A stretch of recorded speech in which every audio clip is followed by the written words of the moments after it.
Well, hey there, howdy, and hello, my little padasong. I have created this video for you so that you have a stretching companion so that we can work on stretching out our mouths and our hard palate together.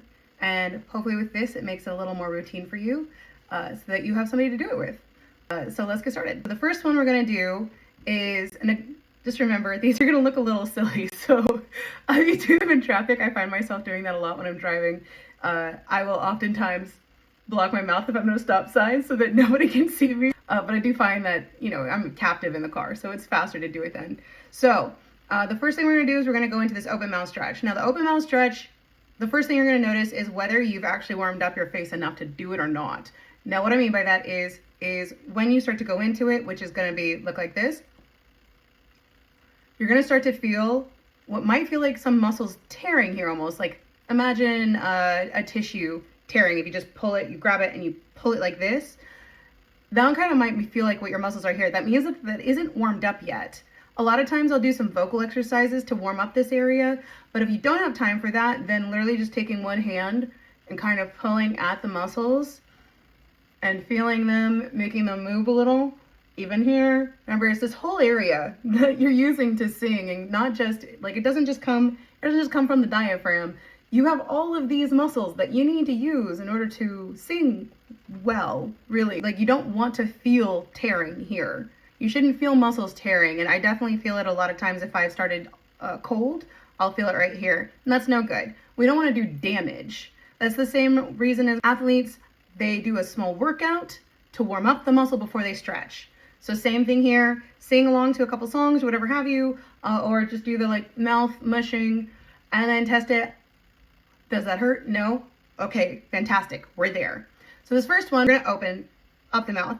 This is to stretch your hard palate. It'll go all the way eventually back to your epiglottis, and then you can bring it forward. So the first time you try it, and then probably the first several times, you're not gonna feel any differentiation between shifting it forward or back. You probably won't have the muscles to do it. It's kind of like being able to surf in extreme waves. Like if you can't duck dive the board, you're not getting underneath the wave. But if you haven't done it before, then pushing that board down is extremely hard because you haven't built up the muscle set yet to do it.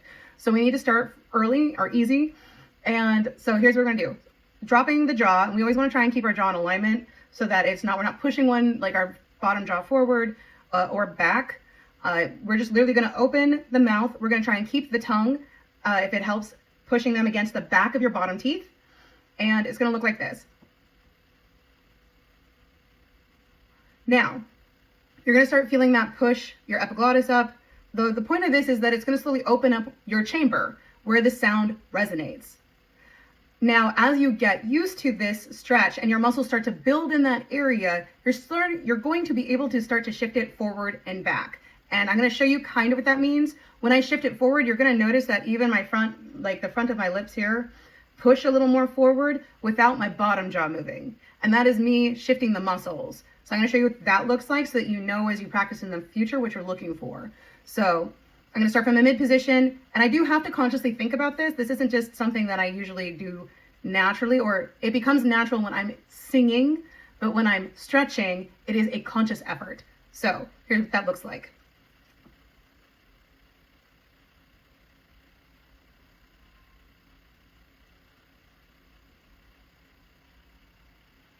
And then I shifted it back. You can see how the lips pulled forward. So that's how I start to feel, and I'm able to get about, I would say 3/4 of the way forward. I don't think I'll ever get 20, all the way. I don't think that's how those muscles work, but I'm not sure yet because I have yet to reach that point in stretch. However, the difference in sound is going to be like this.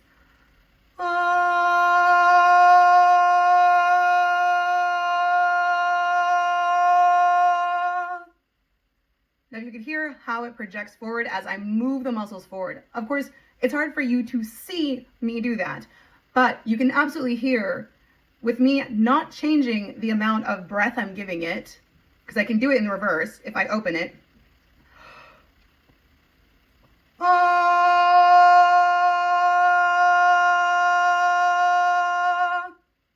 See?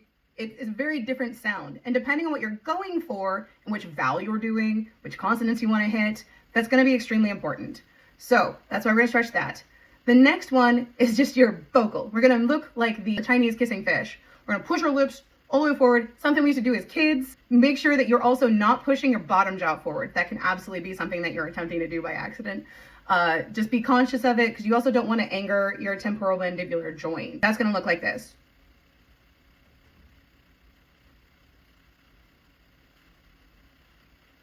Notice that the lips are equal to each other. If they weren't, it would look more like this.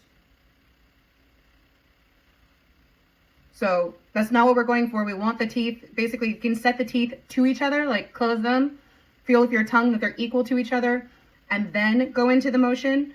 But yeah, basically you're just trying to push your lips as forward as you can. And then you hold both of these for 10 minutes, or 10 seconds, not minutes, don't do that. I mean, it's a long time. So the next part is just some basic facial structure stretches. These ones you don't necessarily have to hold. I just kind of do them slow and rotate in. And you can even start with these, and they will also help to warm up these before we go into the 10-second stretch.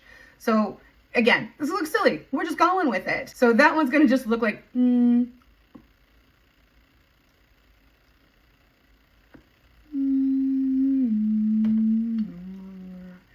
as I'm doing it, I can feel where like it's tighter than other spaces. And I know that maybe I want to go back and I actually want to do and give that area that I just did a 10-second stretch on its own. This is a way to give yourself feedback into what areas feel tight, which areas feel nice and supple and loose. And that's very important when we're singing, because in order to have full access to the sound pitch, quality, range, everything, we need this to be nice, supple, move fluidly rather than hitching, so that, like, for instance, if you have, TMJ, you're gonna feel, and it kind of slows, it'll give a hitch to when you're trying to hit, like, for instance, an upper note, and it definitely interrupts the flow of this, the note you're trying to hit, the music, so on and so forth. So we're trying to make this as supple as possible. And so now we're gonna move on to the actual stretch. I am going to do it with you. We're going to do it 3 times. You can always just cut it forward to just doing 2 if that's all you have time for, and that's fine. And usually that's kind of what I do in the truck, or when I'm driving. So I have some music queued up for us. We're gonna play this little 10-second ditty going into the stretch, okay? So here we go. Ready? And open.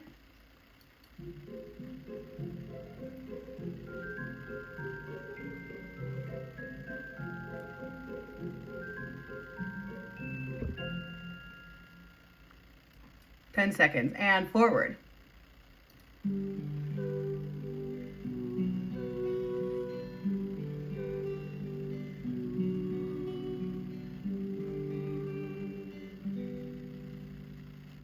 And open.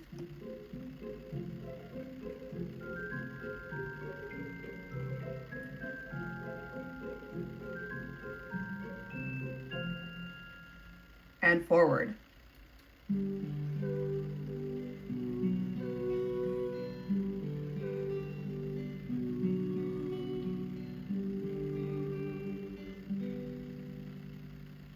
And open.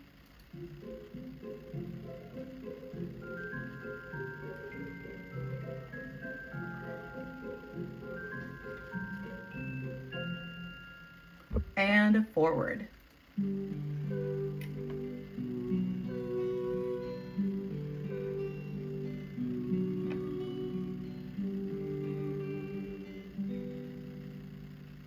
All right, all done. Congratulations on your stretching.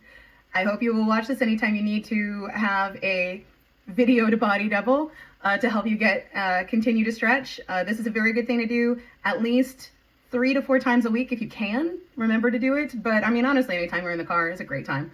Anyway, happy stretching and singing. Bye, love.